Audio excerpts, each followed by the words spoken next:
Il y a des personnes, dès que tu les rencontres, dès que ces personnes-là sont dans tes parages, dès que cette personne-là est dans ton entourage, dès que tu es proche de cette personne, c'est-à-dire que ta paix intérieure est perturbée. Tu es déséquilibré. Toi-même, tu ne comprends pas. Il y a quelque chose en toi qui est déconnecté.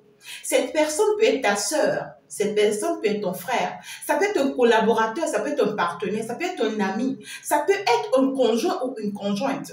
Mais dès qu'en réalité tu ressens la présence de cette personne, dès que tu sens que cette personne elle est là, il y a quelque chose qui te perturbe, c'est-à-dire que tu es déséquilibré. Parce qu'en réalité, c'est une personne qui veut toujours poser un acte pour te perturber. C'est-à-dire que même la manière de parler de cette personne fait que tu es frustré. C'est-à-dire que tu es perdu, tu ne comprends pas. C'est-à-dire que tu ressens des conflits en fond intérieur de toi. Dès que cette personne parle, dès que cette personne dit un seul mot, dès que cette personne pose un acte, tu es perturbé. Parce qu'en réalité, c'est une personne qui veut toujours te déranger. Cette personne veut toujours poser des actes pour te rendre indisposé, pour te mettre toujours dans un état de choc. Ça peut être, c'est surtout les sœurs, ça peut être une sœur qui peut-être, elle a eu la chance de vite se marier, elle a eu la chance peut-être d'avoir un foyer stable, et peut-être que toi, ce n'est pas le cas.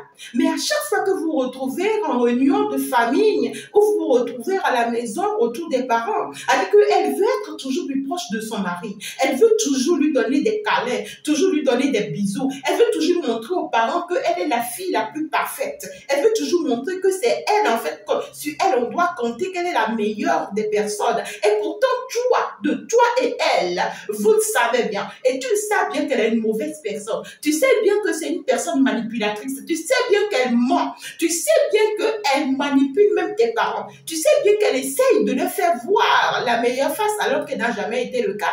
Tu sais très bien qu'en fait, c'est des manigances. Et même, il y en a même des possibilités où elle se permet de se connecter à son mari même contre toi. Elle est capable de monter son mari contre toi. C'est-à-dire que pour que cet homme-là puisse te faire croire qu'en réalité, tu es la mauvaise personne de la maison ou bien que tu es la personne la plus malheureuse de la maison, que toi, tu n'as pas de chance, que tu es la plus malchanceuse.